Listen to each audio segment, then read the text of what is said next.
Hello everyone and welcome back to Age of Nagash, which is a channel dedicated to Age of Sigmar. And in this video, I am not just happy, but delighted to be joined by Alex and Luc from the Discord. So these guys have been in my videos before.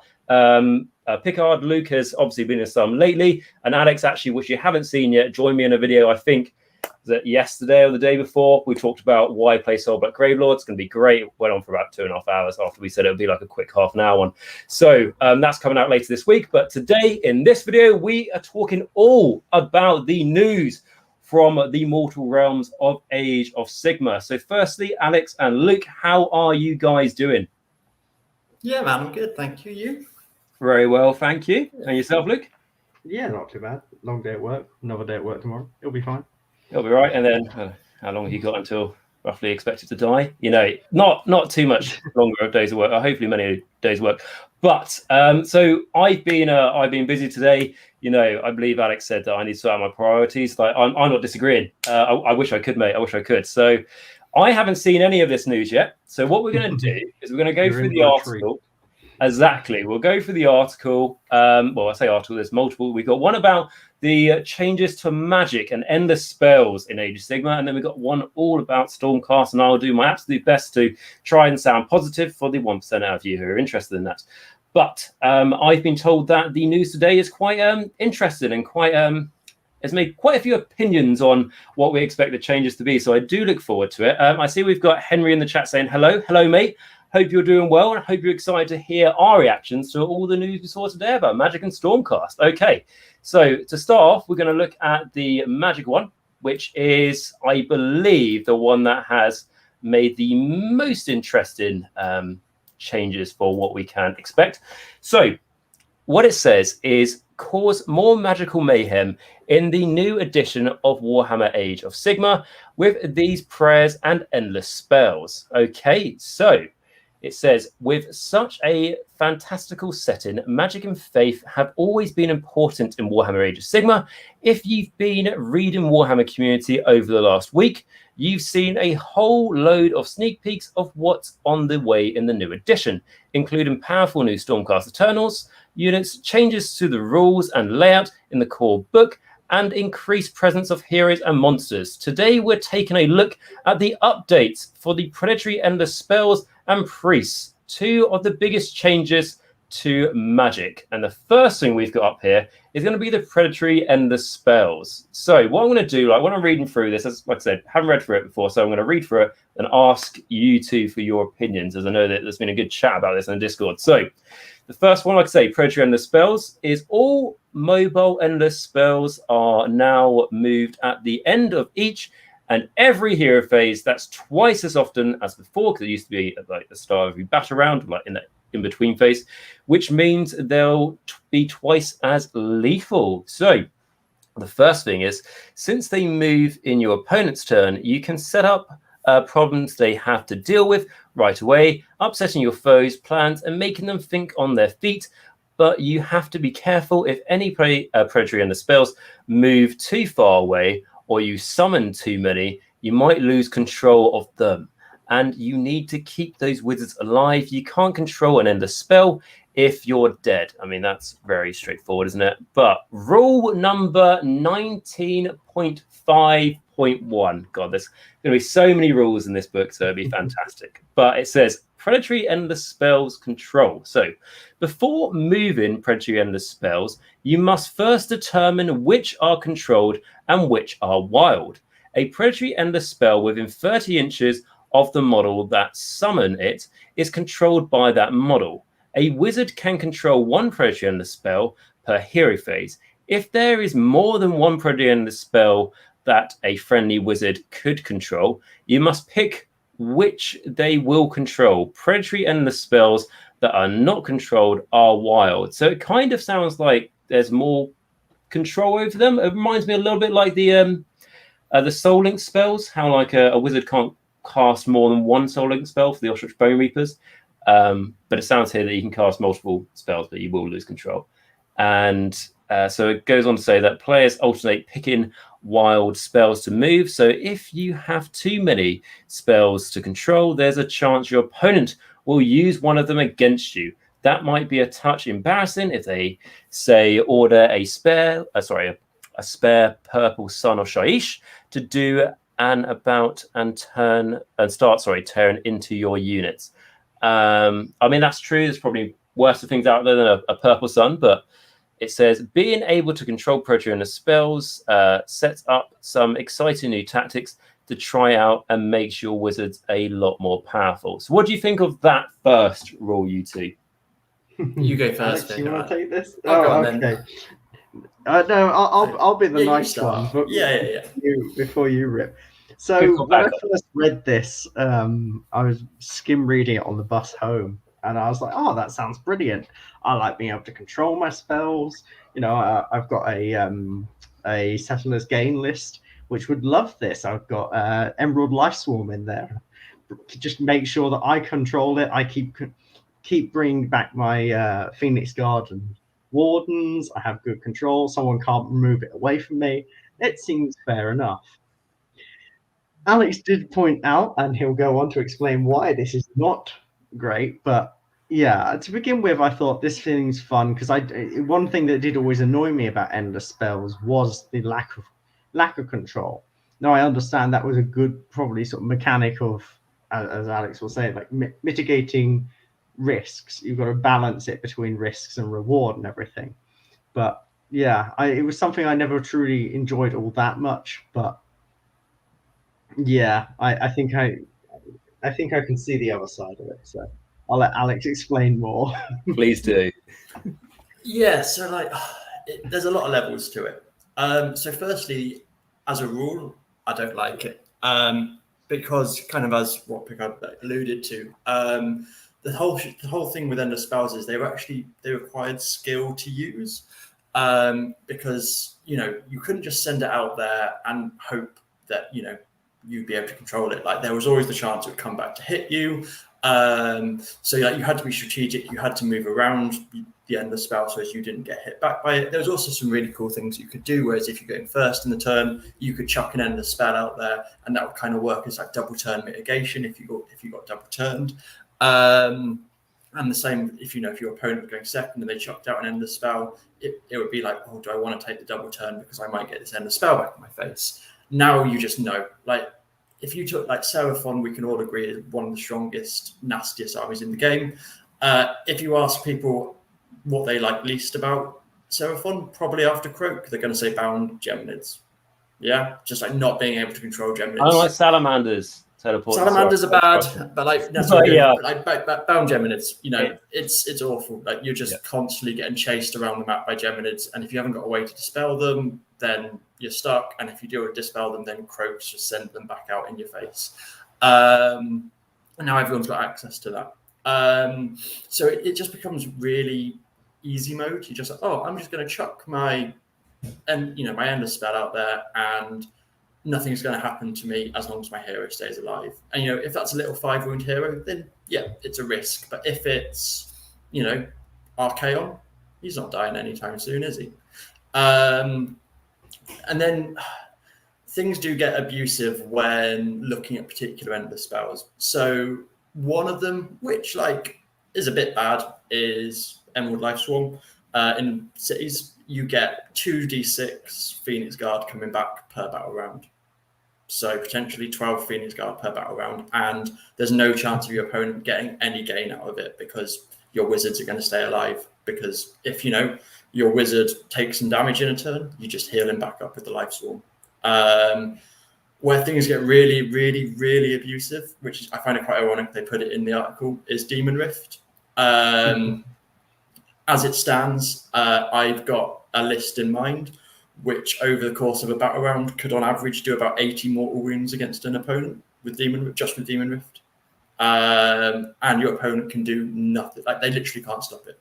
It's basically, we can assume it's been confirmed we've got smaller table sizes, so we can assume that 18 inches is about how far apart will be turn one. You send the Demon Rift over, and then move all of your casters, cast your endless spells, so you're really buffing that Demon Rift to get, +7, +8 to its mortal wound output. Then in your opponent's hero phase, they try and unbind it, you have Kairos in your list. Kairos just says no, you can't unbind it. And then in your hero phase, it moves, does 40, 50 mortal wounds. And then, if you get the double turn, 100 mortal wounds. And it moves at the end of your opponent's hero phase, having not dispelled it. So like you can just table it. Like if the War Scroll for Demon Rift slays it as it is, this is worse than pre-nerf Slanesh. That just sounds fun to me. I think Games Workshop have gone above and beyond as well to make sure that they play tested everything to make sure everything's fine. As always, as someone, I think it was the Honest Wargamer once suggested, I know that doesn't really apply so much to the end of spells, but so maybe when they play test, maybe they just use the heavy metals like models that have been painted. So like Ishtlin Guard, for example, or Moser Guard. They only ever use 3 because they've only got 3 of them painted, and they just take them off the shelf and think they're fine and stuff. Maybe that's how they've been doing things with spells. But it does sound problematic. It does kind of feel like, I know armies of certain strengths are going to find this rule more beneficial to them, but at least it's available to everyone. That's what I'm going to say. But like 2d6 Phoenix Guard coming back, I mean, Luke was there. I charged 15 Cavalos Death Riders into 10 Phoenix Guard. 1 died. It's probably more about dice roll than anything else. But yeah, it does say a bit. And I think what you said as well at the start there, Alex, about you have to be tactical and you have to know how to place your endless spells and everything, because it could come back and hurt you if you're not careful. I like that because it made me very rarely take endless spells. And if I did, it had a certain synergy and strategy in a list.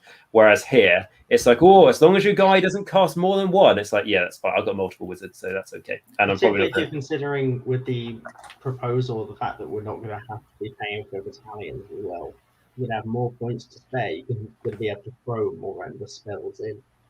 Yes. So like I know what they're trying to do in terms of like making some endless spells which are taken less often more impactful, and just making that decision a bit easier. But it's like it's a twofold buff. Like firstly, you gain control of them, so they can't bite you back, and then they activate twice per battle round. Like if they wanted to, see you using, Ravanax Gnashing Jaws more often, just make it that it's linked to the caster, but still have it only happen at the end of the battle round. Yeah. Also, it's linked to the caster if it's wholly within 30 or within 30 inches. Why? Like most spells cast at 18. Why not keep it at 18? And then, you cast Geminids at its full 26-inch range, and then suddenly you're having to move to keep up if you want it. Doing it like 30 inches on the smaller board is basically, as long as your wizard is alive, he's always going to be in control of that endless spell. It's one of those. It should be one or the other, not both. Yeah, even then, that's I get what they've tried to do, and like they have mentioned that they are planning to rewrite War Scrolls for like some of the older endless spells, and like there's points changes.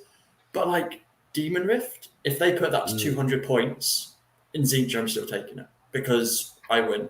Like Emerald Life Swarm in a Hallow Heart build, if that goes up to 150 points, I'm probably taking it. There were just instances where points changes aren't enough. Like they have to rewrite so many of the War Scrolls for the endless spells. And do we believe they've done that? No, I mean, if there's been point changes, like I'll be honest, it's either going to be something minute, like 5 points here and there, or it'll be one of those things where like I don't know, like a spell portal, 600 points. Like it just, I know that's not going to happen, but it just kind of reminds me of, Crackness looks cool. Yeah, that'd be interesting. What how many points? Right, yeah, okay. Or they're going to do the unthinkable, and what we're not discussing is that they really want you to buy more of them, use them, and they reduce the points on endless spells. I mean, the question is, will they sell more endless spells as a result of this? I mean, there's several that I'm thinking of that I'll probably buy. So, I think it's heading in a direction. I think they've got a lot of malign sorcery boxes knocking around. Maybe, but just buy that stuff on eBay. And I think my problem is this just it accentuates the gap between the magic dominating armies and everybody else. Like Teclis is kind of sat there laughing with his once per battle round auto unbind and his 4-up magic ignore. Croak with his +4 to unbind is like, oh, cool. Kairos and Archaon with their ability to eat endless spells and all of that stuff are like, yeah, fine. Everybody else is like, oh, this one little Stormcast hero gets once per game auto unbind. That's going to like, it's just, like most armies don't have an answer to this. And it's just, it's making that gap even bigger. I think it's going to make, sorry, go on. I was just going to say, I think at the moment, I mean, obviously nothing's perfect, but I think endless spells overall were okay. Like, there were some exceptions, like you said, Geminids, Croak, and there are other ones. Demon Rift already, let alone what it could be. That's. I mean, I have a Slaves to Darkness list built around spamming Demon Rift, and it's me and Luc have both fought against it. It's abusive, and that's not even in Zeech where it just gets done. Yeah, exactly. And it's just it's just. I just want to say hi to Sean in the chat who's saying good afternoon. So good afternoon wherever you are. It's evening here, and I thought it's getting a bit late to be honest in the UK, but I thought thank you very much to Luc and Alex for joining us because I wanted to get this out before the day goes over. So I hope you're doing well, Sean. I hope you're enjoying the video. And then we've got Arnold being incredibly generous here with a €2 donation. I swear every time we'll go live, he gives me €2. So that's going to add up to a nice sort of, I don't know, maybe a loaf of bread at the end of the week. We'll see. And then we've got Corbin as well saying, looking forward to all the AOS explanations of the new coherency rules. Is that something that comes up later, do you guys? We'll get to in the other article, Fantastic. Okay, so that's that bit. So it says invocations. So this is interesting seeing an update here because obviously this is for the armies that, well, they do have magic, I suppose, but they're the ones that are like endless prayers, basically. So these are similar to endless spells, but they're summoned by priests. Since they're under the control of a specific priest, in case where they can move, their rules are similar to before. And invocations work much as they did previously, with one important exception. Your opponent's priests can now attempt to banish them. So banishing invocations, at the start of your hero phase, you can attempt to banish one invocation with each friendly priest instead of chanting a prayer with the priest in the hero phase. The same player cannot attempt to banish the same invocation more than once per phase. To attempt to banish an invocation, pick one invocation within 48 inches. Okay. Wide. Cool. Yeah, so board. I mean, especially like you mentioned a great point earlier, you guys, about the boards being smaller. Like, I'm number one, aren't really a fan of that, but let's continue. So, one invocation within 48 inches of a friendly priest that is visible to them. Then make a banishment roll by rolling a dice. If the roll is greater than the answer value of that invocation, it is banished and removed from play. An invocation cannot be summoned again in the turn that it is removed from play. So to be honest, I like this because it makes prayers feel like they're on the same level as spells. So I'm a fan of this because like if you don't have any priests in your army, presumably those armies with invocations and those endless prayers, as we call them, they probably have a chance to still go at the end of the battle round or something like that. Yeah, also, I've messed around with the Heart of Fury and Daughters of Cain. Like, often it goes away when you don't want it to, and when you want it to go away, it stays where it is. So just having the ability to, get it out of there and then plop it, down where you want it to be. The same can be said for, the Fire Slayer's Flame Spitter. Often they'll go away when you want them to. Or go away when you don't want them to, and stay around when you want them to go away, so you can recast them. Yeah, so you can do it on your own invocation, which is which I think I remember one time. Yeah. I think I remember one time. I think the range is an issue, but I do like this as a sort of on a whole. I think it should be nice 30 inches. Bring it up in line and give another purpose for priests. And invocations aren't used by a whole lot of people. I'd be interested to see some more. Rare. I'd be interested to see some more made and see more coming into it. But where we go from here, I think it's just nice to balance things up and bring invocations up in line with how endless spells used to be. Do you reckon the dispelling range for spells now is going to be 48 inches? Was that mentioned? Oh my god, it's not mentioned, but if it is, it's just table wide. That's all that is basically at that point. It's almost at that point. It's kind of like they've upped the power of endless spells, but at the same time, it's going to just. up the power of dispelling them. But it just kind of feels like just chuck madness, make things powerful on both sides. But so I'm a fan of the banishing invocation rule. It says this gives priests a really interesting place in your army, as they can counter both invocations and endless spells, whereas wizards can only counter spells. That also means magic chanting armies like the the disciples of Khorne are more capable at fending off sorcery, which is good. When were priests able to get rid of endless spells? So, I know there's a lot of priests. There's nothing in there which says they can. On the war scroll, I think it says it's on the war. Yeah. Because I'm thinking of because the only two priests that I use is the Rune Lord in cities. He can't do anything to endless spells. He's an older one, isn't he does, yeah, but he does have a +2 to his unbind. So yeah, no, he does have an unbind. Well, Well, it's a dispel, isn't it? Like for endless spell, is it? Yeah, that's right. He doesn't have a dispel. Yeah. Anyway. And then Rouse, we've got saying evening, better late than never. Exactly, mate. And then it goes on to say, if you read about the heroic actions in the article last Thursday, you might recall that your hero had the limited ability to unbind spells and dispel endless spells again, adding yet more options against magic-heavy armies. You're probably going to need it at this rate. So then we have a Slaughter Priest there.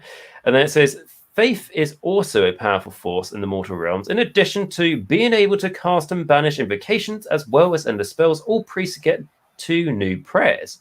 So imagine like Arcane Bolt and Mystic Shield for normal wizards, like the priest will get 2 as well. So the first one is Bless. So Bless is a prayer that has an answer value of 4 and a range of 12. If answered, pick one friendly unit wholly within range and visible to the chanter until the start of your next hero phase. That unit has a ward of 6+. So a ward is a new word, because obviously like call it a death save or an after save damage prevention. So they're calling them ward saves, which I think they used to be called that like back in fantasy, so that's fair. And then you've got Smite, which is that from 40k? That is the same term. Yeah, so Smite is a prayer that has an answer value of 2, right? And you roll 1 dice, don't you, presumably, for all this. And a range of 48 inches. If answered, pick one enemy priest within range and visible to the chanter. That enemy priest suffers 1 mortal wound. If the chanter rolls a 6 or more, that enemy priest suffers D3 mortal wounds instead of 1. I mean,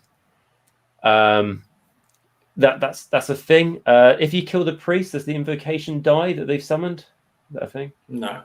Okay, so we won't be talking about Smite, presumably. Unless this is an important character. It is worth noting that suddenly now Kragnos' worth is 760 points with a 6-up after save. Yeah, of course. I mean, is he a priest? Can he upon his own? You've got War Docs and War Chanters and stuff. You've got Huskards on Thunder Tusks. There's priests around in Destruction. I mean, yeah. I think, but what's his name? He's not worth it. He does best on tables with no scenery, right? Yeah. Yeah. Cool. Right. So, was it called the Griff Feather Charm that used to make you be able to fly in the old blind sorcery artifacts? Because if he had something that can make him fly and +4 inches, that'd be great. But we've got Alec Man saying Lord Rector go Brewer with Bless on Annihilators with Mystic Shield. I mean, a 6-up save is better than it's nothing for. I mean, I just want to introduce a Terrorgeist to them, which would be great. But I understand with Eliminators, it's a completely different discussion. You can have them in the heavens, and so they can't get hit by mortal wounds and stuff. But then we've got Tough Fudge Cookie. So, gonna ally in a Warlock to my Cruel Boys, Wizard, and Priest for 80 points. Yeah, that sounds cool, man. And then we've got Bumble Goose in. Think we'll see an increase in priest models and totems. I think so. And I'll tell you what, this because some armies have priests, but they don't have invocations or anything. So now it gives you more of a reason. Like Nagash is a priest, and not anymore. Soulblight changed that. Soulblight changed it. His point. Okay, he's no longer a priest. It's sad. He got nerfed and he went up in points. Fun. I'm gonna have to change the name of this channel now, aren't I? But I tell you what. Age of Morath. I mean, to be honest, I need to change it because all the criticism I'm giving Games Workshop, they'll probably, I don't know, come after the name at some point. But I'll tell you who's going to be loving all this. The old trusty idolators with their reroll ones against priests or +1 to wound, whatever it was from their sub-allegiance. Yeah, it's going to be all priest, all go. Take it in the Nurgle Warband, Slaves of Darkness, or actually, no, that would change. So actually, idolators may not be very useful. But they have some benefit. I remember counting priests in Age of Sigmar, and this was just at the end of year 2020. There was like 16 priests in the whole game. So there's not, or 12 maybe. And Nagash has gone to now 11, so that's not too good. But it says, these prayers will give the sense that the gods are much closer to the action than before, and the war of faith is happening at the same time as the physical battles. Plus, they're great for buffing your army when your priests' other abilities are out of range. And they offer a brilliant bonus for armies that don't have wizards too, making Age of Sigmar 3rd edition the best edition ever. If you don't currently include a priest in your army, you might want to think about adding one to check your enemy's invocations and give your key units a little bit more durability. I mean, that, to be honest, there's I reckon there's maybe one army that has an after save, a ward save out there. There's probably one, maybe none. So that's really joking. Obviously, loads of armies have after saves. And to be honest, if a ward save is different to an after save, which I'm pretty sure it isn't, that could be like a 6+6+, but I'm probably sure that's not true. It says, the changes to both endless spells and priests make the game feel wilder and more intense. Check back here tomorrow for even more magic as we give you the scope on the showdown between the Wizards and Dominion. If you haven't already signed up, I'm not doing their advertisement for them. Or I already have fallen into that trap. Okay, so I think the news, just in case anyone has started, because I've noticed a lot more people have joined watching this, I reckon the magic is going to be fine. And I'm pretty sure that's how the board meeting went when they decided on this. It'll be all right. You know, we'll sell spells, maybe. They'll do an FAQ on this in 12 months. That's fine. Right. So any last words on this? And obviously, people in the chat, I'll read out your comments before we move on to the next thing. But Alex and Luc, any last words on all this? Or happy, unhappy? Out of 10, what sort of job do you reckon they've done? Like anywhere between a 1 out of 10 and a 6 out of 10, depending on what they do with War Scrolls to end the spells. Make them better. Like if they do nothing, like it's game breaking. That's it. It's done. I think I like what they've done with priests. I think it needs to be seen how it plays out in conjunction with everything else. I think that potentially has some interesting play. But yeah, unless they do some good drastic changes to either this rule, like day one FAQ on endless spells, or change the War Scrolls and points, then I agree with Alex. I think it's going to be really hard to try and tackle. I think their excuse is saying that pretty much every army has access to this. Like, so it'll be fine. Not that some armies are hugely more beneficial. Yeah, I mean, not when you've got the Tzeentch with the Lord of Change ability, with reroll casts, with Destiny dice. Like, yeah, no, it's fine. It's balanced. Corn slowly crying. Yeah. As anything, it could be worse. So we should all be appreciative of this, I think. But I completely agree. I think the Priest edition is just like a side note, like because of how wacky and wild and bonkers and outright broken this seems to be for the spells. The Priest you don't even really notice as much. But what are the people in the chat thoughts on this? So Arnold saying, we'll catch the rerun. Thanks so far, gents. No worries at all, Arnold. Hope you enjoy the rest of the show when you watch it later. And then we got Edicman saying, with a new priest changes, the Lord Relictor, I think, will start seeing more play, because unless it's War Scroll changes, it'll have like 5 prayer options, so you could easily take 2 for shenanigans. As long as the prayers are good enough, I could see that. I can't remember how good the prayers are in the Stormcast book. I know they got Lightning Chariot, which I think used to be good, or Blessed Weapons or something. And then we've got Henry saying, thoughts on GSG. Gloomspite Gates. Oh, fantastic. we tend to grab a lot of cheap wizards. Seem to benefit more than an army with elite cast. They die easily. That's the only thing I'm going to say. Also, we're still going to be limited to 3 endless spells, I would assume. So, like most magic-heavy armies will have 2 to 3 wizards, and you only need 1 very impactful endless spell. What about if they make it 10 endless spells are allowed? What about, would that change your opinion? Does anybody have any Space Marines for sale? At that point. Yeah. So I kind of joke and go, maybe I'll get it to 40k. Already spent £500 on it. Cool. There we go. So we'll move on to the next thing. So this is, you know what? Shall we talk about the Black Library stuff? Shall we just take a break? Gorn's ghost models are gorgeous. Happy to discuss that. I really don't like it down. Shave it down, man. Right, okay. So, I don't know why. Sorry, Windows has updated me on my notifications for some reason right now. But anyway, so Stormcast Eternals in the new edition, Elite Versatile Champions of Order. We'll be the judge of that.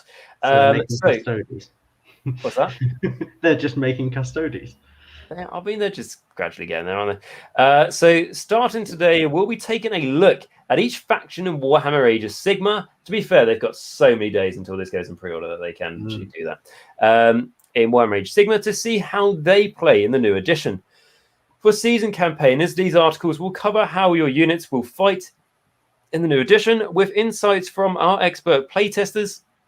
If you're new to the hobby or looking to start a new army, we're hoping hopefully help you decide which arm to collect. Just to know, guys, going into the future, I mean, I'll try and cover this, but it sounds like there's going to be an article every day, which means the channel's going to be nothing but news for the next month. Not that it hasn't already been for the past month, but, we'll see. That Why Play Soulblight video is just going to get posted in about 3 months from now, probably, where it's still relevant. when it's no longer relevant. Yeah, exactly. Actually, I will, before we carry on, thinking of Soulblight Gravelords and the change to endless spells. Interesting that they're buffing endless spells, but didn't give Soulblight Gravelords their own endless spells. It's done on a lottery basis. Who gets endless spells? Some armies do. Some armies get scenery pieces. Some don't. It's all just like, basically, any of you ever seen a South Park episode where how the US government decides on decisions? They get a chicken, they cut its head off, it then wanders around on a big playing board, and then wherever it lies and dies, whatever section that says on the board is what they decide to spend the government money on. So who's looking forward to the Idoneth Deepkin endless spells, which is just all like crabs? Crap, that would be great. I imagine one of them is just going to be a wave. It'd be like Scuttle Tide, but with crabs. I'm here for it. That would be cool. So, who are the Stormcast Eternals? Are we positive? They're stolen property from Nagash, blah, blah, blah, blah. If you want to hear all my thoughts about that, watch my How to Start Collecting Stormcast Eternal video, because it will hopefully put you off starting to collect them. But I tell you what, though, I sorted through all my Mortal Realm magazines, which has made me decide I can't actually get the new box set for Age of Sigmar, unfortunately, because I actually have, those like huge Amazon boxes you get when you order a large item, obviously. I have a whole box for Nighthorn and a whole box for Stormcast Eternals that's still in the magazine. So I'm probably going to have a Stormcast army soon, which is fun, because I have too many Stormcasts to convert into Slave Starters. So I won't slag them off too much. But who are the Stormcast Eternals? They are created from the souls of fallen warriors, reforged by the god Sigmar into living weapons. Their faith, their quality of their weapons, and their Sigmarite armor are their ability to return to Azir for reforging upon death. It makes them a mighty force in the mortal realms, which is cool. Because they've probably been top meta now for probably, about the last 5 years? Probably the top of the 5, I'm joking. But Sigmar's chosen are, this probably like one list that works. Shootcast, maybe. I don't know. Sigmar's chosen are varied as the realms themselves. The God King only chooses souls with the strength and determination to further his cause. And there's a wealth of Black Library fiction to enjoy, covering their backstories and heroic deeds and service of Sigmar. Or, of course, you can always create your own Stormcast chamber and create stories of your own. I'm just going to say, obviously, loads of I think most Black Library novels in Age of Sigmar feature the Stormcast. But honestly, if you don't have time to read, check out, as I probably mention in every single video I do, check out 2 Plus Tough. He's done all the work for you and it's broken it down really nicely. So check that out if you want to find out more details on them. But it says, in battle, the Stormcast Eternals have always been a versatile army, and the addition of new units over the time has allowed them to create an even wider variety of playstyles. Their infantry troops are stoic and hard to shift. Their heavy hitters ride Fang Dracoffs and mighty Star Drakes, and Sigmar grants their wizards the power to call down meteors. What's more, they're a joy to collect, and they look fantastic on the table. The rules in the Dominion box add a new allegiance ability for the Stormcast Eternals, representing their heroic sacrifice and their explosive return to heaven. Is there going to be like something dies and something takes more wound or something? But so Blaze of Glory. So if a friendly Stormcast Eternal model is slain within 1 inch of an enemy unit, before removing that model from play, pick one enemy unit within 1 inch of that model and roll a number of dice equal to the wound characteristic of that model. Add 1 to the number of dice you roll if the slain model has the Thunderstrike keyword. So straight away, the new models are getting a benefit here. For each 6, that unit suffers 1 mortal wound at the end of that phase. So kind of like Crematorians, but not as good. So yeah, that's pretty much what I guessed it would be. I mean, it's free. It's fine. I don't think it's great because you're not a horde army, but it's just an extra ability. Try not to forget about it. I mean, I really like it. Talk about Ludo narrative harmony. You know, like that's rules that are kind of playing how you think Stormcast should. Yeah, they get killed and they blow up and like they go up. I like it. I suppose if you're Thunderstrike as well, I suppose on a 5, that's not bad. Like that's what Crematorians have. Yeah. Obviously, you're not losing as many models, but I don't know what the new. But it's done on wounds, not models. I think. Yeah, equal to the wounds characteristic of that model. Oh right, yeah, okay, yeah, I like this then. Yeah, that's cool. Yeah, so like if like the new, which will come to, I think he's 7 wound hero. When he dies, he's doing like what 3 mortal wounds maybe. Yeah. If he dies, like 2, 3. Okay, yeah, that changed my mind completely. Like this. Also, it's not just the new stuff that's Thunderstrike. Alex and I were having a look earlier. There's already a Start Collecting Thunderstrike box set. So, is that Thunderstrike Brotherhood? Yeah. So they're the original ones, aren't they? From the first star set with like the easy to build Liberators and everything else. That's cool. I think the Retributors might be the thing that's Thunderstrike in there. I'd have to have a look at the battle tome and stuff, but yeah. But also, even just like the Celestin on Star Drake, who's what 12, 14 wounds, you get to roll. You know, you get to do 2, 3, 4, 15. You get to do like a decent amount of mortal wounds on top of all the other mortal wounds. It's just like it's chip damage, but it's nice. Yeah. If I'm just looking at a Celestin Prime, which let's face it, is a distraction piece, it's going to come down and you're just going to kill it.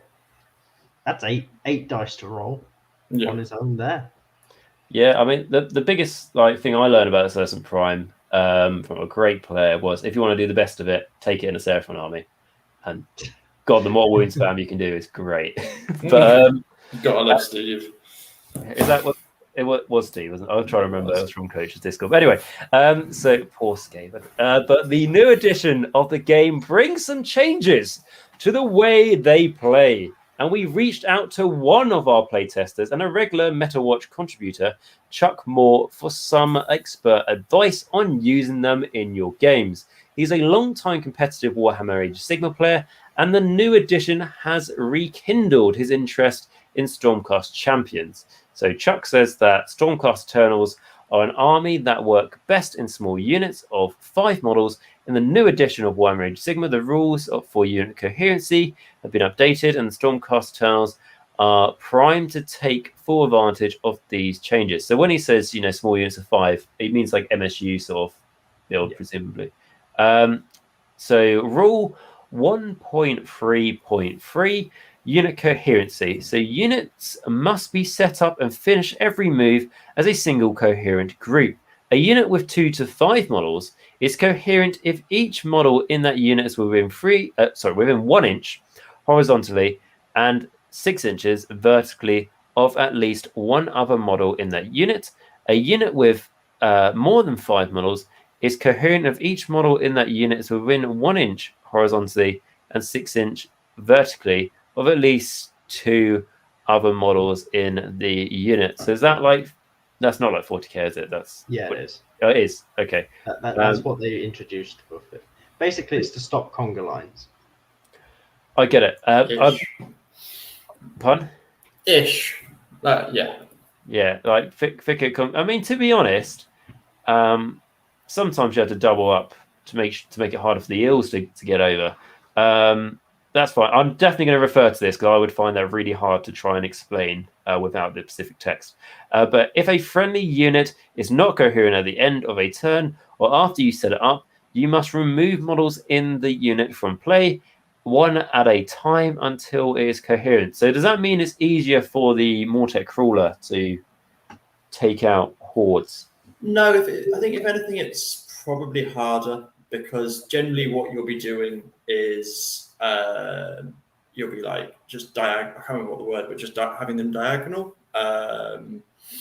Honeycombing, that's the word. Yeah. So they're still going to have that.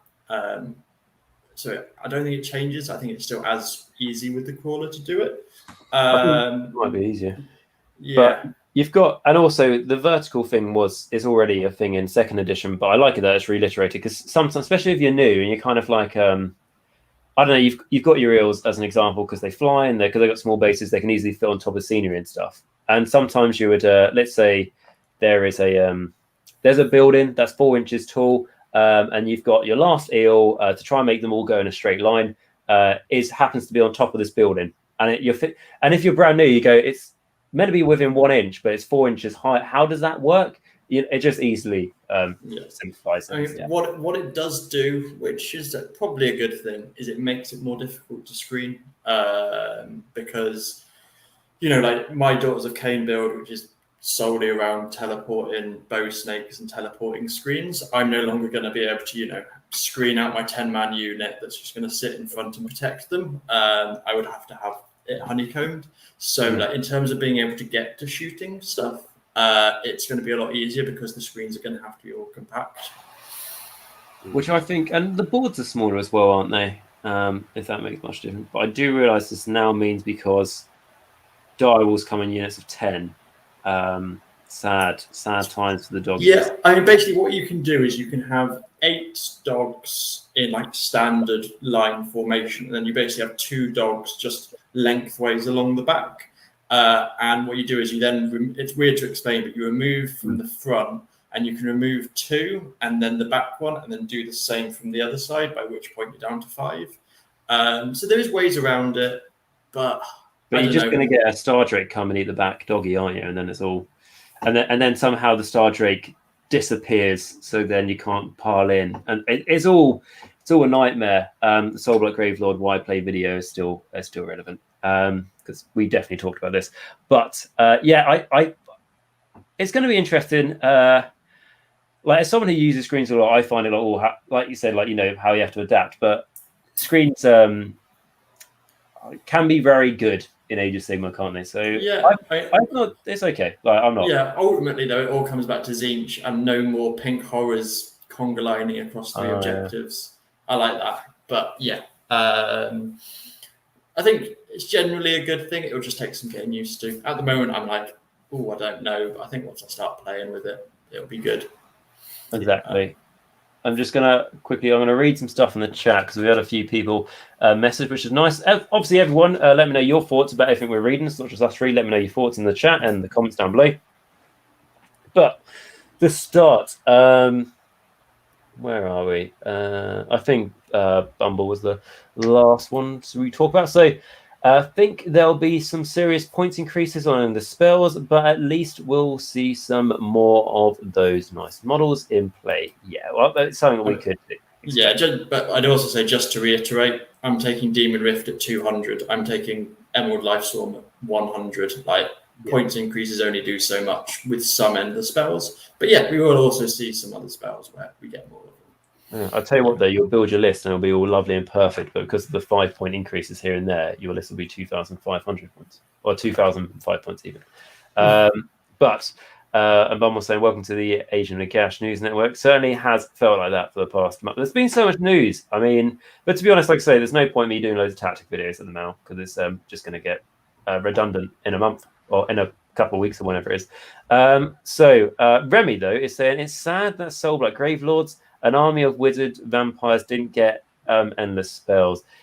It is, like we said, it's lottery. They cut the head of a chicken, let it dance around on the board with different options, and wherever it dies is what happens if your army gets endless spells.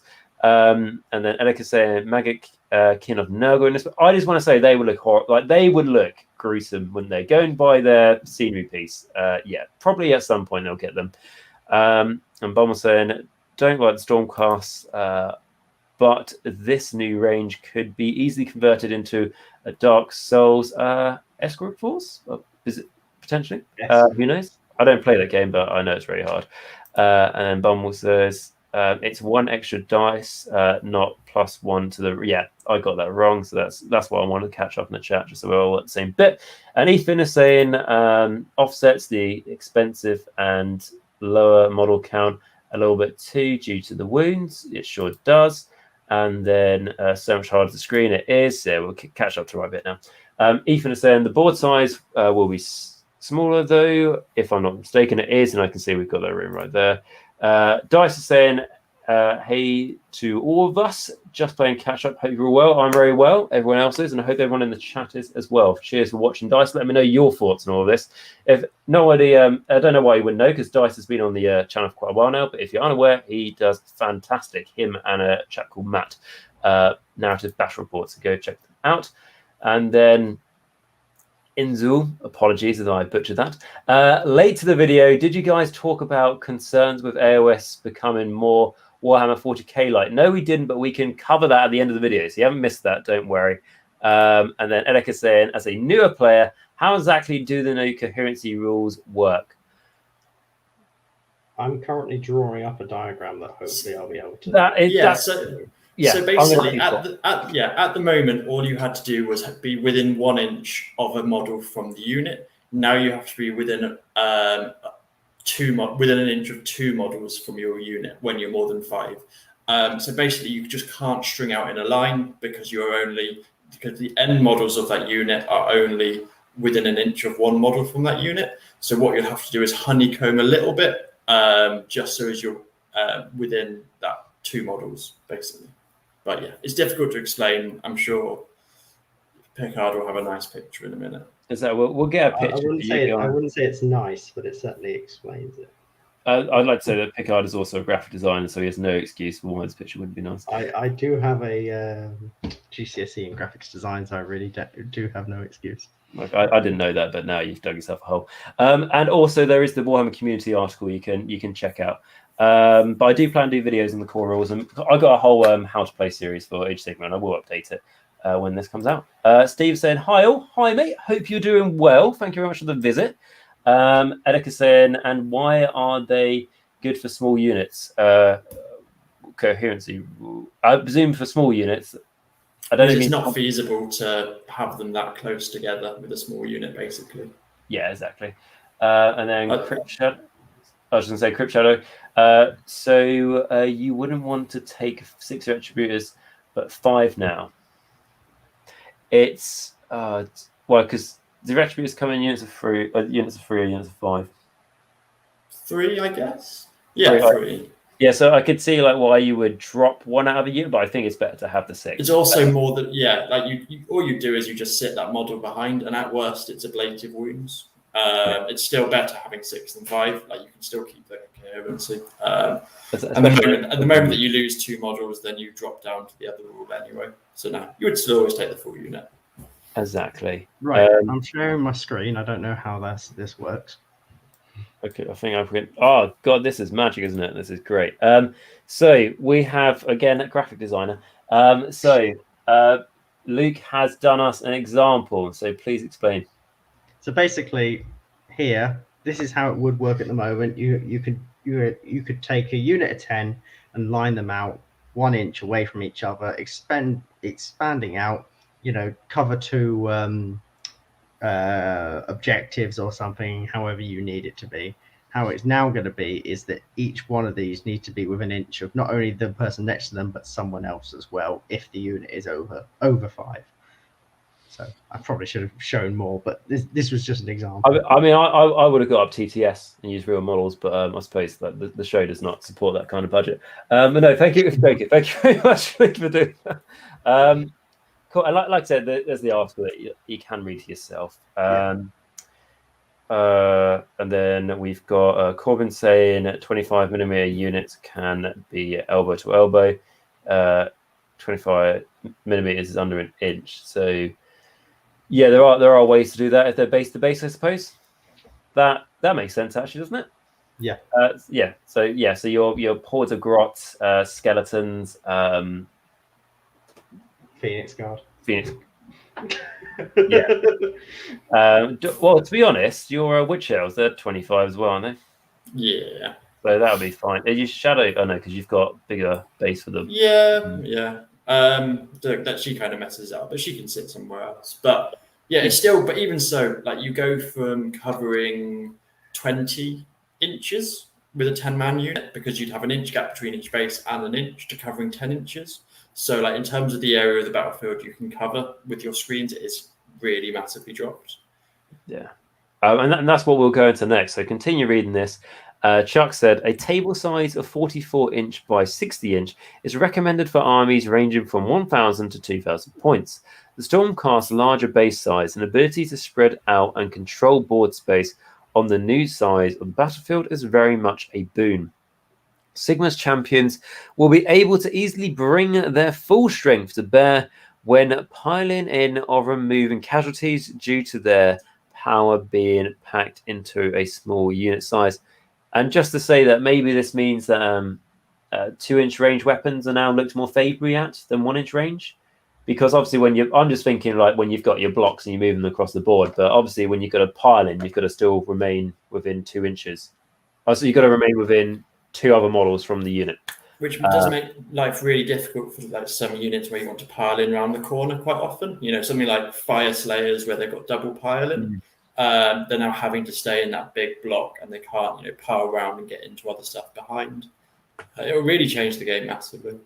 Yeah, it'll be interesting. So then it says, so Chuck then goes on to say, other key aspects of Stormcast Eternals is their selection of mighty heroes capable of inspiring nearby units with powerful buffing abilities, and they're no slouches in combat either. So a great example of a character designed to take advantage of the new rules is the Lord Imperator.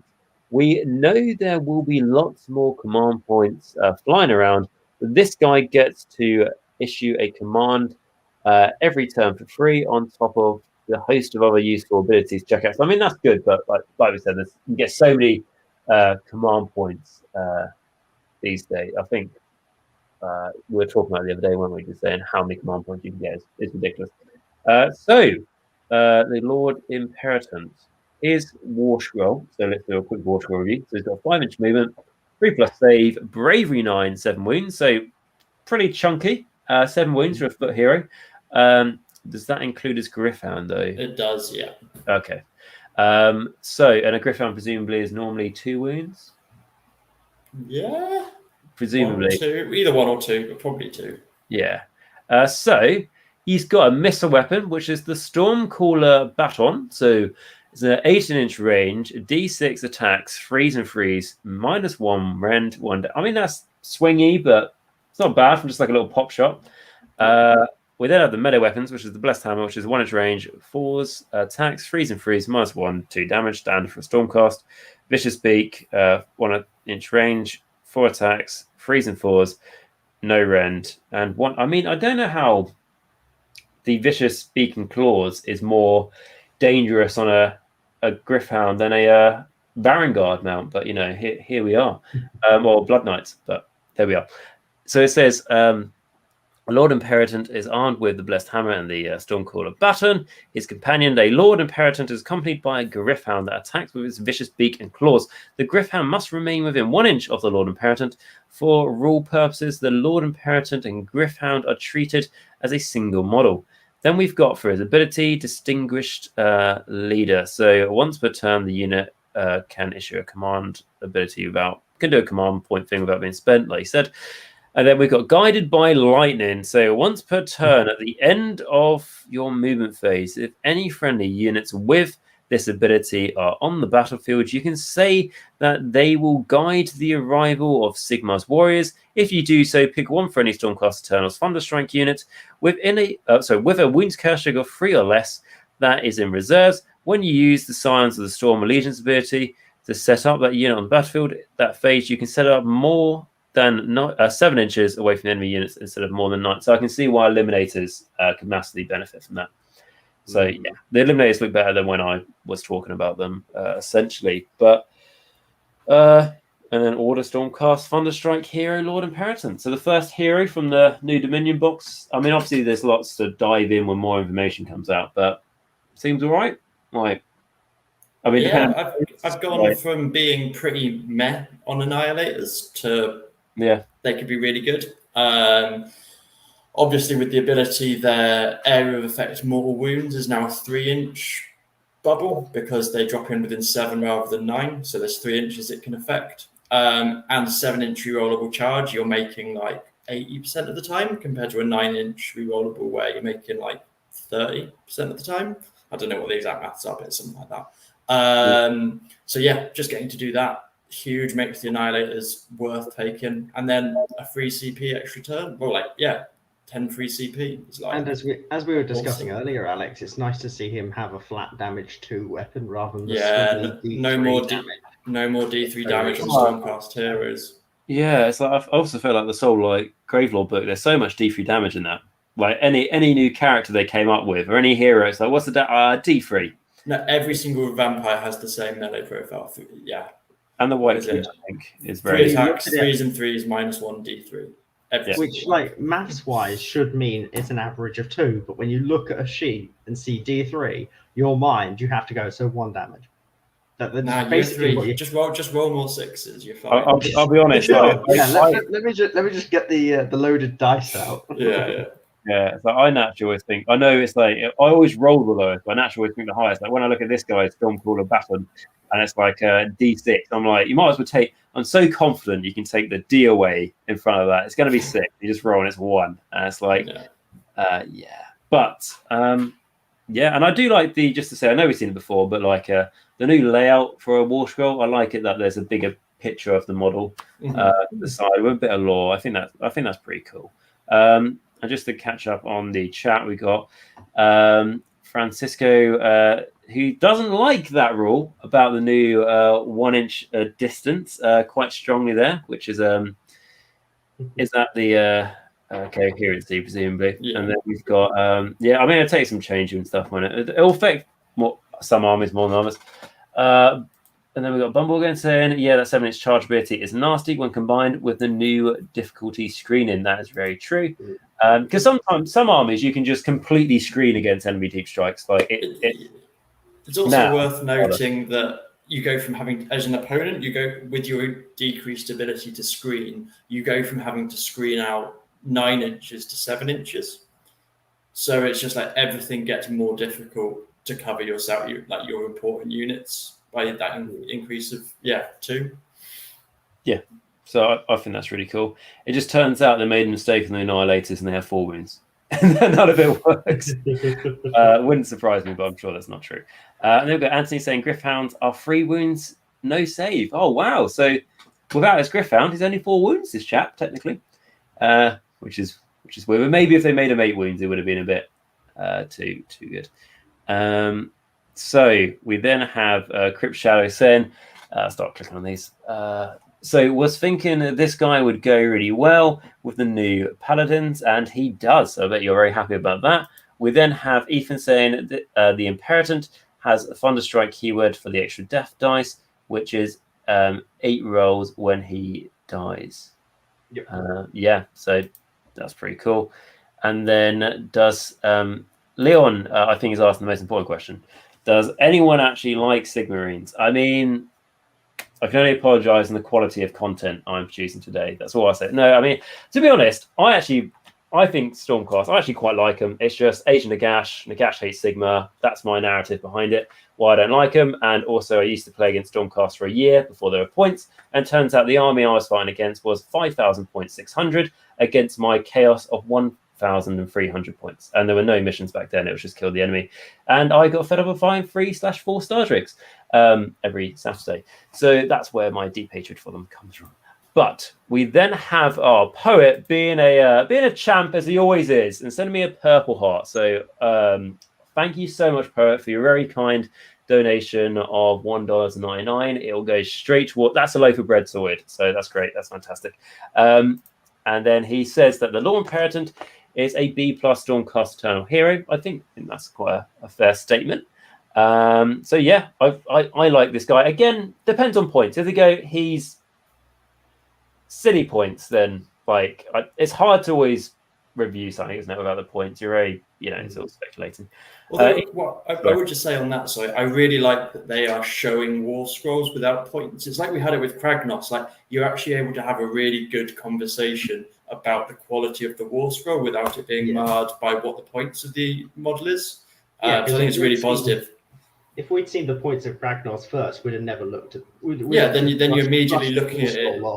Yeah, you're looking at through the lens of 760 points, and you're like, nah, he's rubbish. Whereas actually you're able to be like, he's got some cool stuff, and then his points came out, and you're like, why?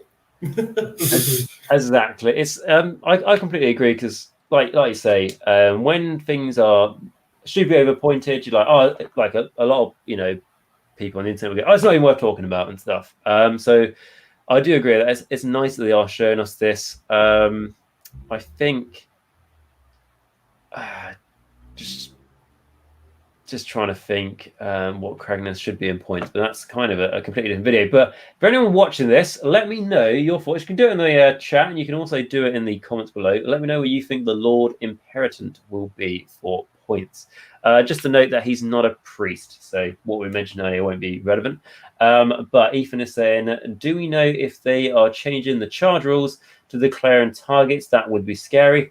Not that we're aware of. Like there could be you have to be visible to the enemy or something like that, or you have to be able to see the enemy basically. But we don't know.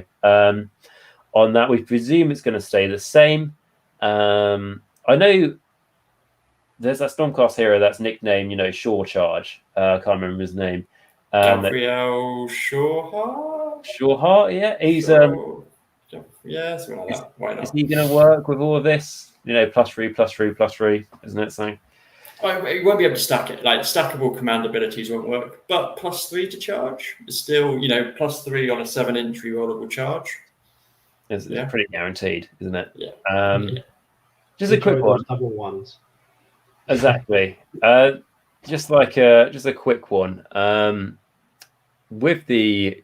It's off topic, but when the Marathi book came out and there was that Stormcast Eternal list where it's like, it gets to charge you and stuff like before the game even starts, and it's going to be really broken. What was it like? Did it turn out to be broken, or because I said it was going to be broken, then I never heard about it ever again? So.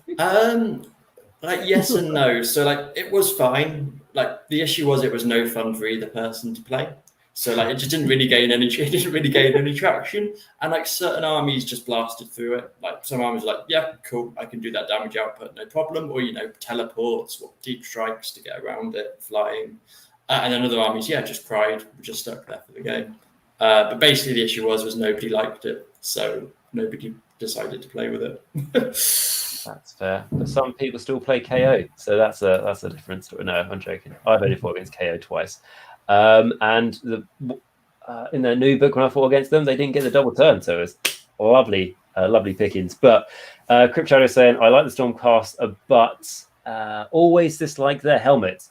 New armor is amazing and makes me like them even more. I mean, to be honest, the easiest thing you can do is a head swap. It's not hard. I've done it with Stormcast Eternal bodies with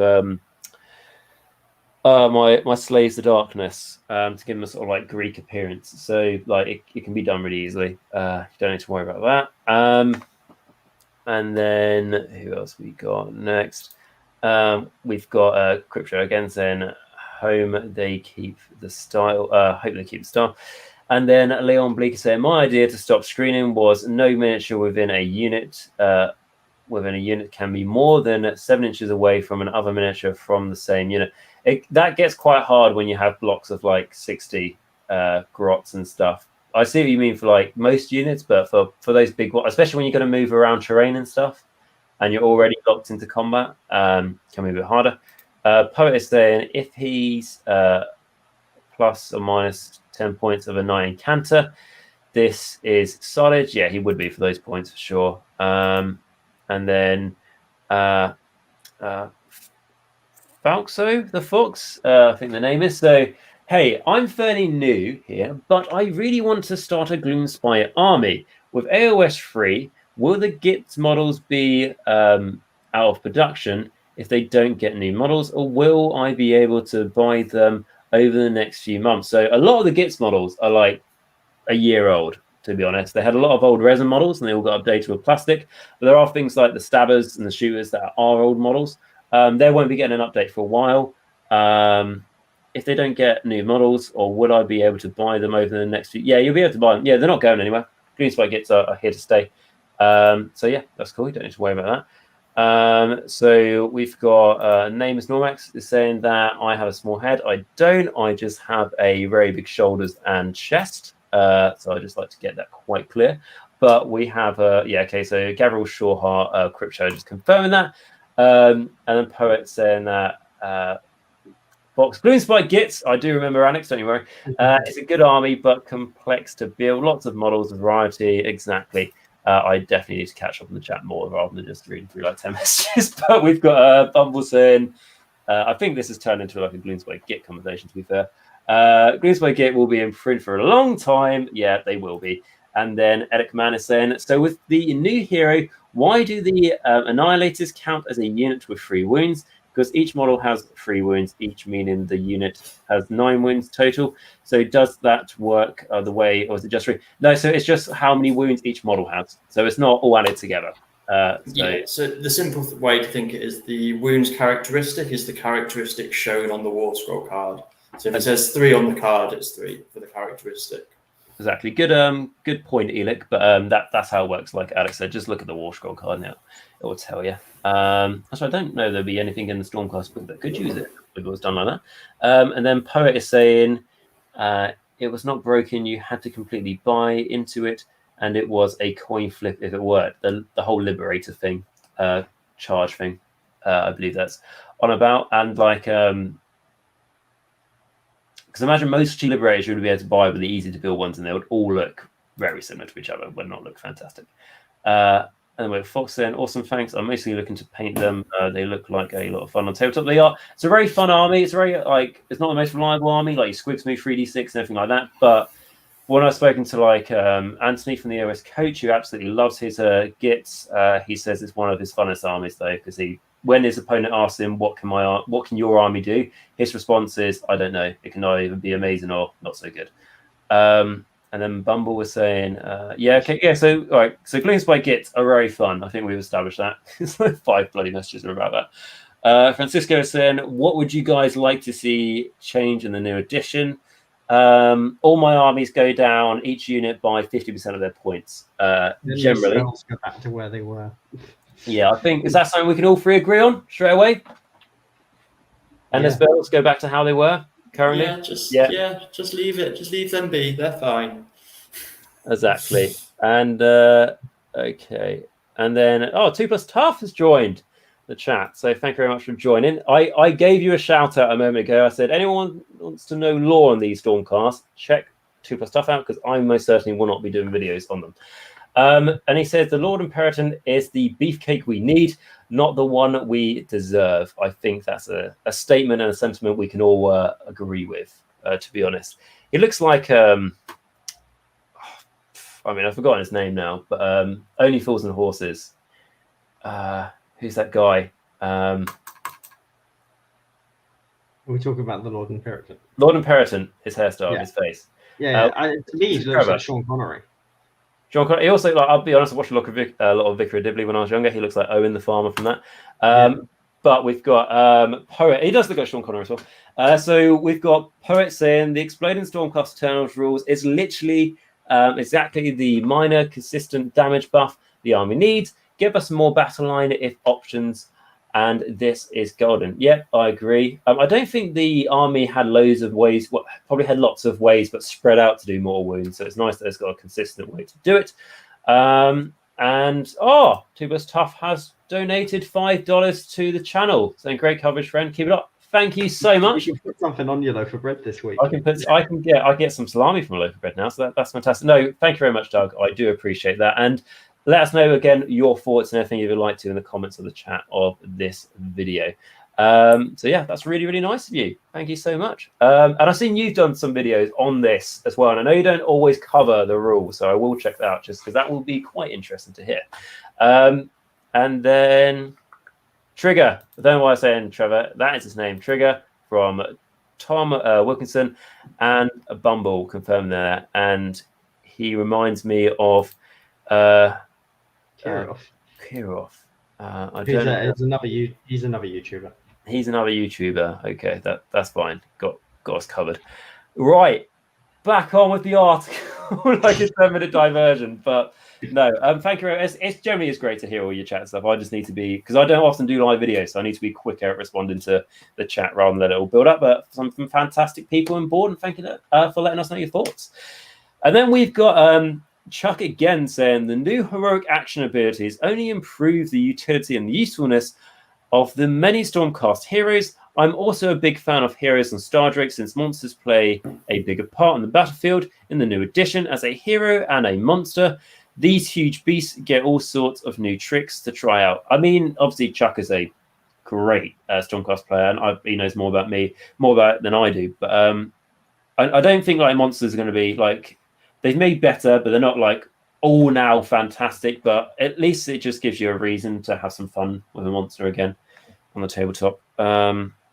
And then these are fantastic Stormcast as well, because they're the ones who will, they're like the Inquisition, and they will just purge anyone.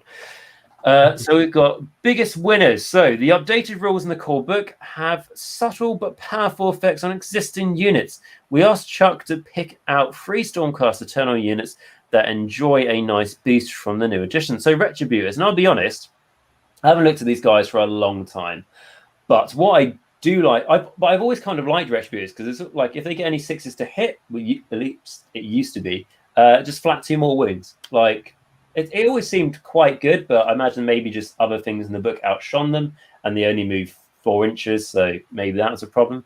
But it's nice to see that they're getting mentioned again. So Chuck says Retributors have been a punishing unit ever since Sigmar unleashed them upon the mortal realms, and are set to make a strong impact in the new edition.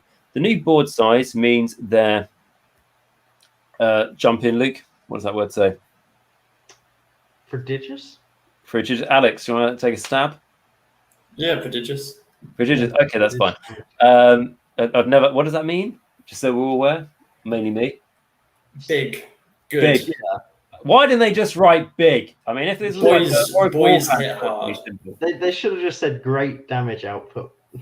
Well, when I say they, I mean Chuck. I'm blaming, obviously very good at the English language.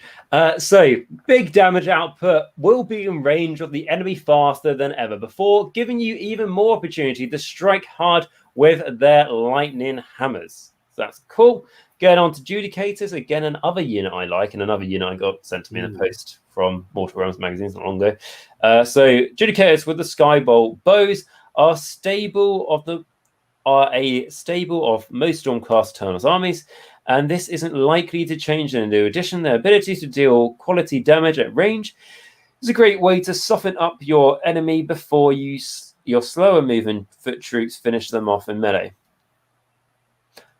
I don't know if there's anything specifically we've read that is supporting these.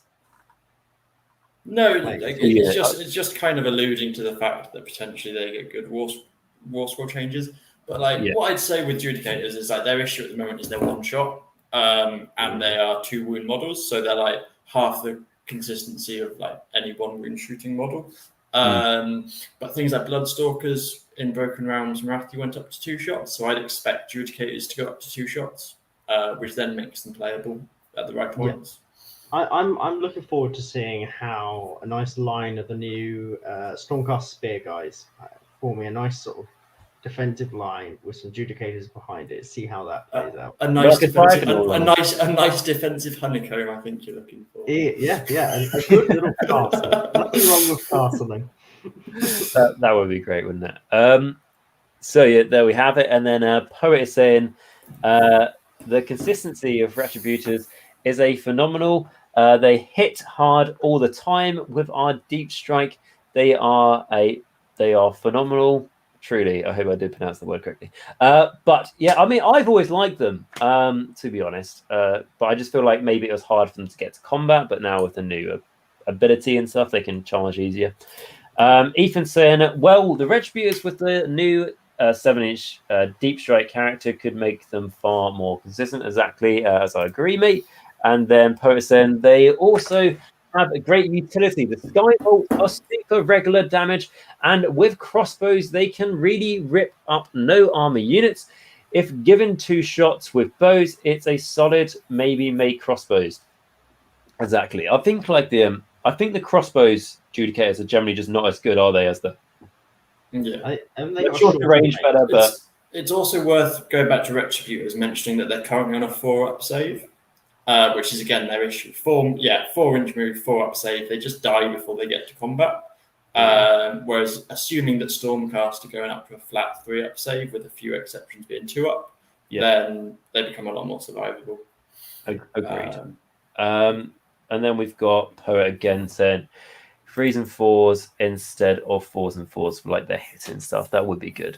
So then the next one we have is the Knight Vedexer, which I don't know why they didn't show the new model, but maybe that's to do with the rules. The ability to reroll charges for nearby units will be handy, as you're more than likely to roll into charge in earlier battle rounds with the new board size. The pennant of the Stormbringer is also a great way to help reposition your slower moving units like Retributors to secure your victory, which is true. And then you got the pennant of the Stormbringer. So if this model has a pendant of the Stormbringer once per battle, at the end of your movement phase, you can pick a friendly Stormcast Eternal unit on the battlefield, remove that unit from the battlefield, and then set it up again anywhere on the battlefield 9 inches away from the enemy, but presumably you can then make it 7 inches from the enemy. This is already a rule. That's already his war scroll. Yeah, like yeah. So you can load them out in 2 different ways. I think one's like a damage one and one's a teleport one. I think they're just showing that that's going to utilize well with the new boy. Yeah. / also we made a new cool looking model of this, so please still buy the old one. Maybe. How do you only get that old one in the box? Did you get No, that's the Lord Relictor you're probably thinking of. Oh, okay, yeah. But that box is like fantastic value. When I did the savings on it, I mean, it's all easy to build stuff. They're like Stormcast, Brotherhood, Strike Chamber, whatever it's called. But it's like half price of buying it separately. But it says, thanks so much for your insight, Chuck. If you like the idea of elite units with great base stats, powerful heroes that grant helpful boons, and a wide variety of units to choose from, the Stormcast Eternals are for you. They're versatile, tough, hard-hitting, and can be tailored to your playstyle in a number of different ways.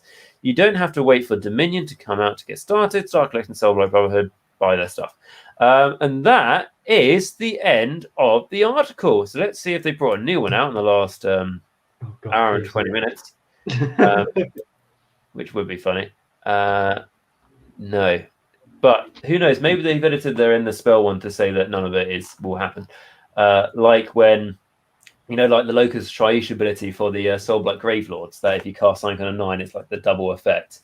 When that first came out in Legions of Nagash, they did an article saying like, oh, how Nagash is great because he's like +3 to cast. You can make him +5 to cast.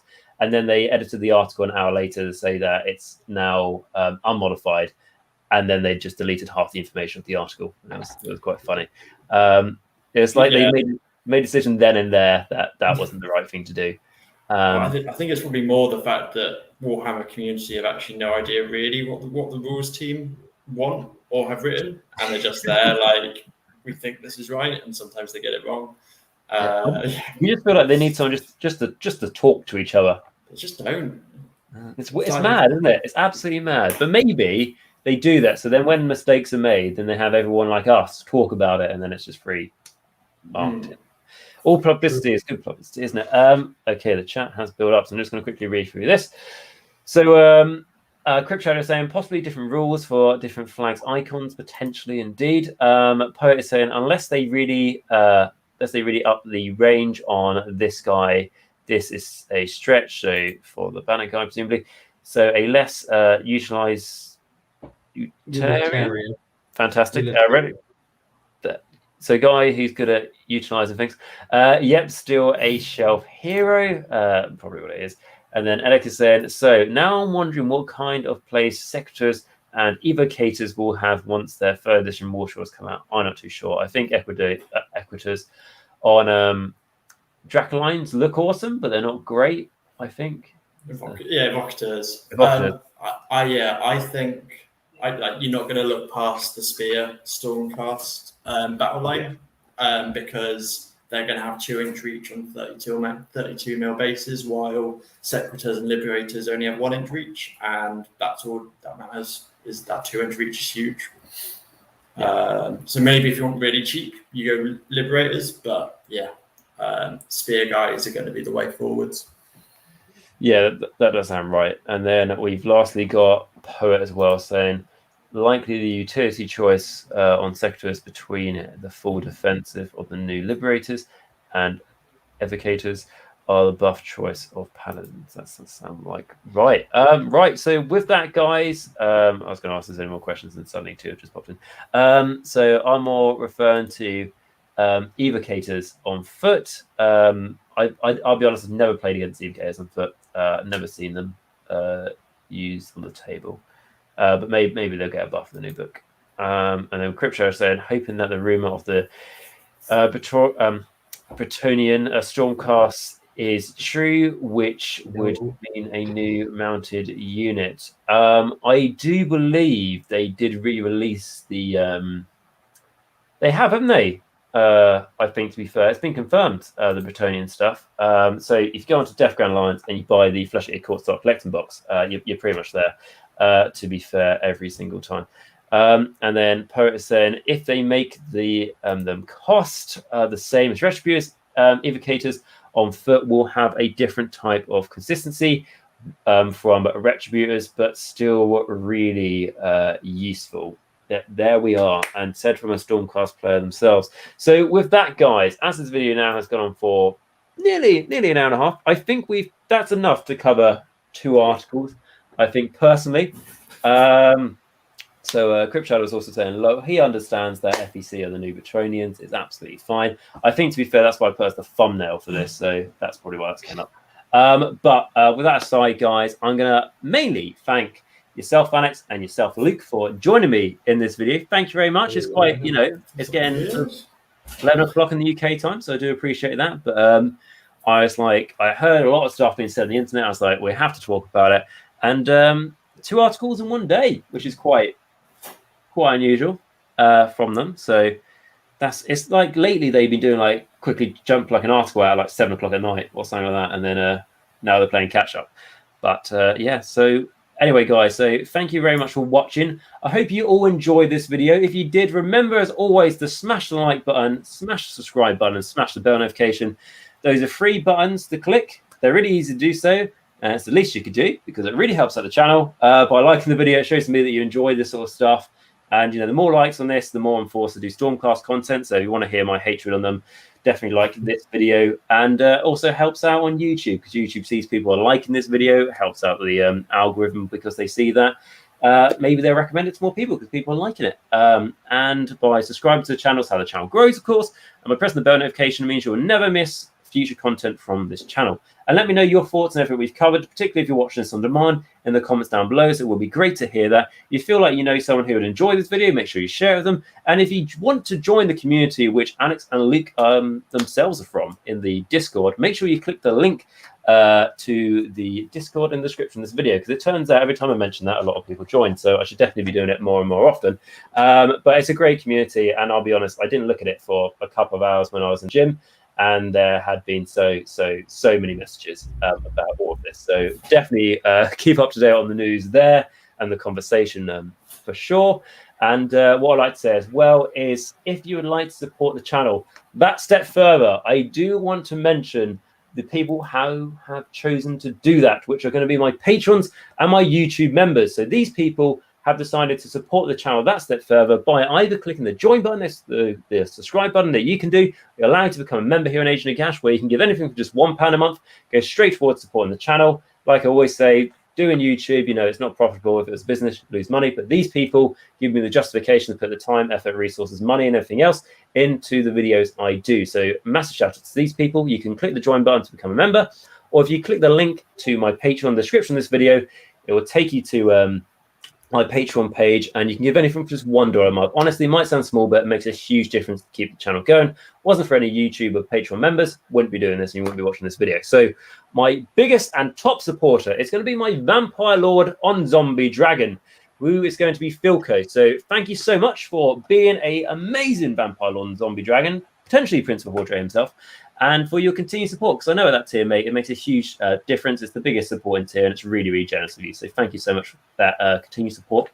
And then my Morgast is going to be Bleed Red. So thank you so much as well, Bleed Red, for continuing to be a Morgast for as long as you had. Really does help. And then my Vampires, who are Mir, Stence, Rouse321, David A, Dragoonity.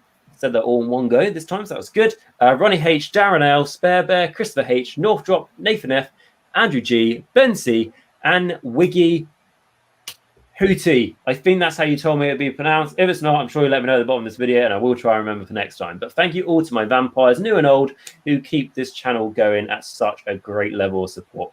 And then my Necromancers, who are Jacq.l, RadiationRiley, AW77, Sagas, WolfNick, Michal W, Cranky Wombat, Madcap, Christopher C, Christopher F, James S, Thomas B, Steve T, James T, Patrick F, JJ, R. Christopher, and Sception. Thank you all so much for your continued support. Really makes a huge difference. And if anyone would like to become one of these amazing people, click the join button, or the link to my Patreon down below would be amazing. If you can't do that, no worries at all. But what I would ask, if you did enjoy this video, smash the like button, smash the subscribe button, smash the bell notification. 3 easy buttons. You know, everyone who watches the channel, only a fifth of people subscribe. So if everyone could do that, that would be amazing. Just think of what that could be. But beyond all of that, I'm just really glad that you came and checked out this video, to be honest, today. I hope you have a great rest of your day. I hope you enjoyed it. Let me know your thoughts in the comments on the video down below.